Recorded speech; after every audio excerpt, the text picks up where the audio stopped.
Hi guys, welcome back to my channel. I have had a little break over Christmas season, just as it was getting a little bit more busy with gigs and other things, and then it became like more like a holiday. So, yeah. But I decided to make a video now, and let's see how often I'll keep up. But yeah, I hope everyone had a good holiday season and Happy New Year and everything. Today's subject is how to build jazz lines, and that subject I think I covered before a few times, right? And from different aspects. And what we have today, my idea is to check out a little bit of John Coltrane, which is someone, I do like checking out his lines.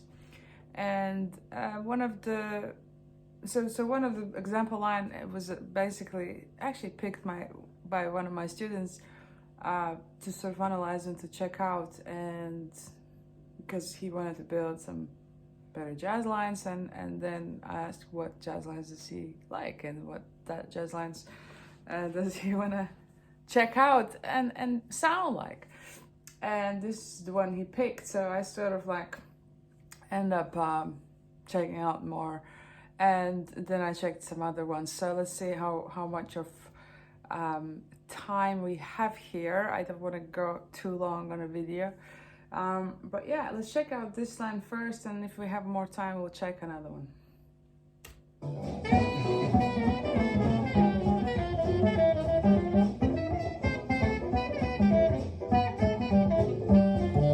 So I'm using actually Sound Slice, someone else playing double bass on top of it.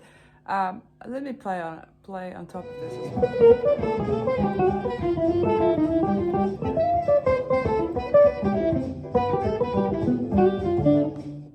All right, so that's the line, and let's look slowly what it starts with. So it starts with. Right, so what we have here is really like a scale going down in thirds, and then added chromaticism. So if we have like a C major scale, and we say play C major scale, say from D, so there would be like a Dorian, but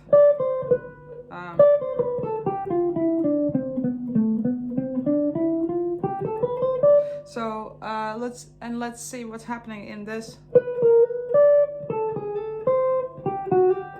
So really it's this.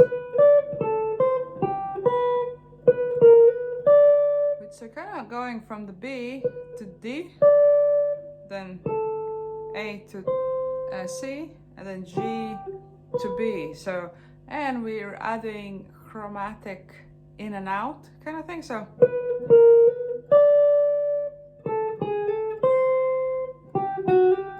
Really.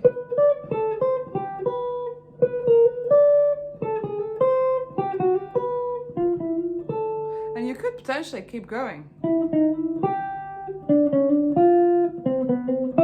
Right? Just keep going down the line, and this is the kind of thing you could actually take out of this and maybe implement into your exercises.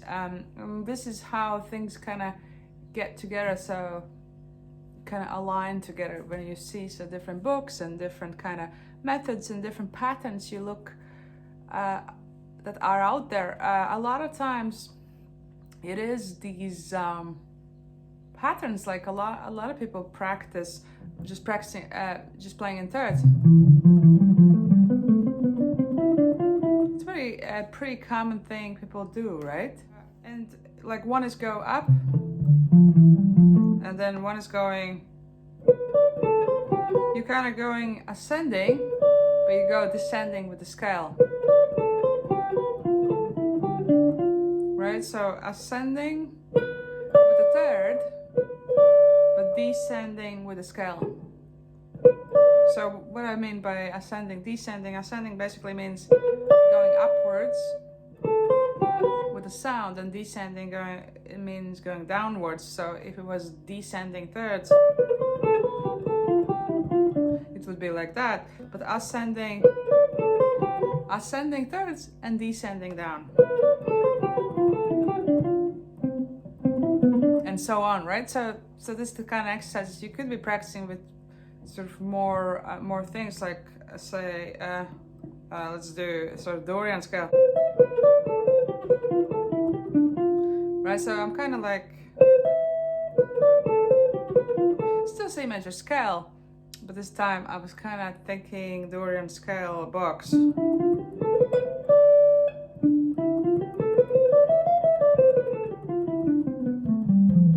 Right, so, and so on. And what if we add that same exercise we took from John Coltrane? Right, the same thing, right? So we can put that in other key. Let's say, I don't know, B flat,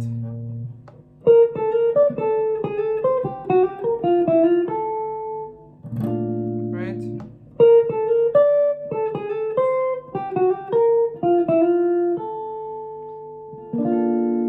So what I'm thinking, so B flat major scale, right? So, right? So the same thing.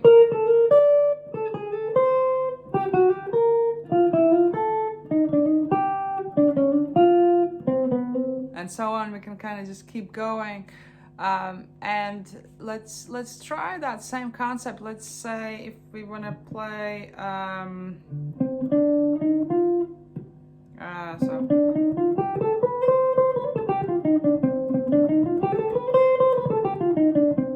so let's do melodic minor,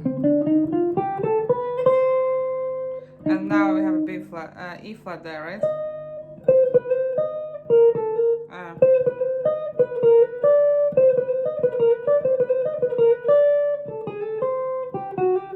So that's quite nice.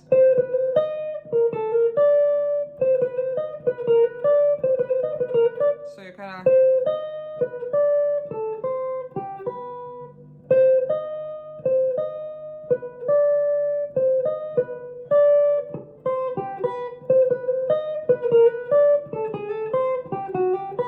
so I'm like adding C melodic minor into the same concept. So everything that I did, I just kind of like looked at that line.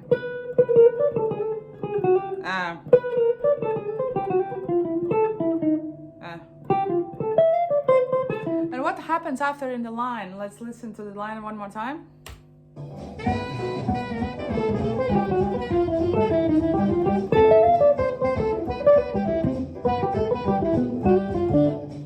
And so I mean, this one is like kind of connecting things together, I'd say. You know, this particular thing.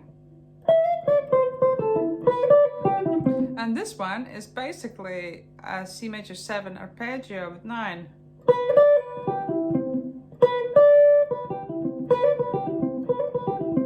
It's the kind of thing you, again, let's play in other places. Let's play in A flat. A flat with a 9. Or, right, so just see this thing, and you can actually implement that in different contexts. So for example, okay, so let's come up with something.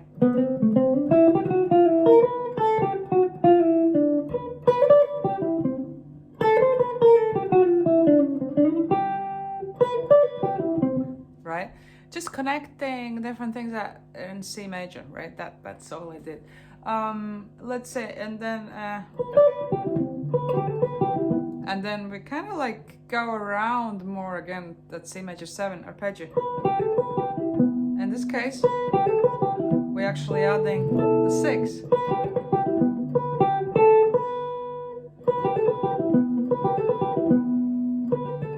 Right?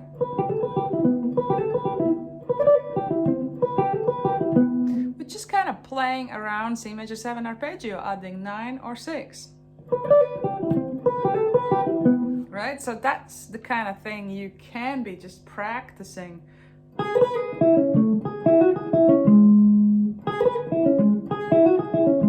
Doing that same thing in A major.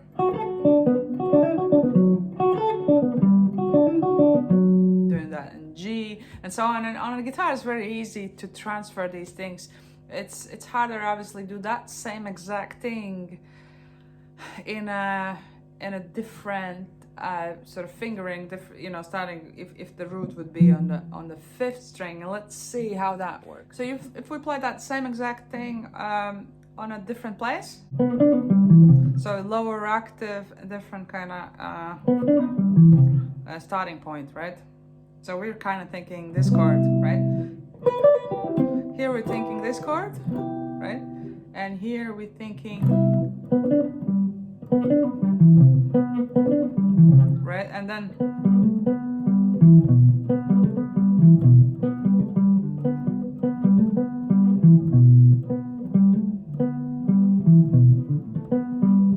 so I'm kind of trying to find better fingerings, but yeah, we're kind of thinking this, or we can also think this chord, right? So yeah, the same exact kind of concept. Again, play another place. So we have like,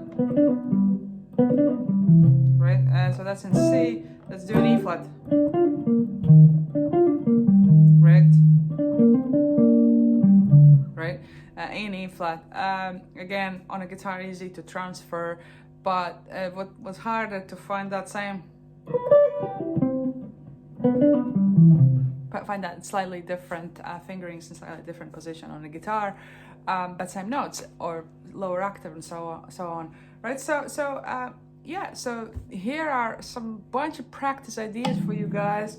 I do suggest for you to not just take this as an inspiration and move on, but actually sit down and do this, because I think there's a problem. Well, I don't know how much people would define it as a problem, especially YouTubers, right? But when you watch so many YouTubes and it's just you kind of like watch one YouTube, then you move on to next, and you don't actually sit down and learn any one concept and one thing on a deeper level. So really what you want to do is take one concept and just really work on it for a few months every day before that concept actually really settles in your ears, settles in your fingers, and it actually comes out naturally when you improvise. So that's a goal, I'd say. Anyways, thanks guys for watching, and I'll see you next time.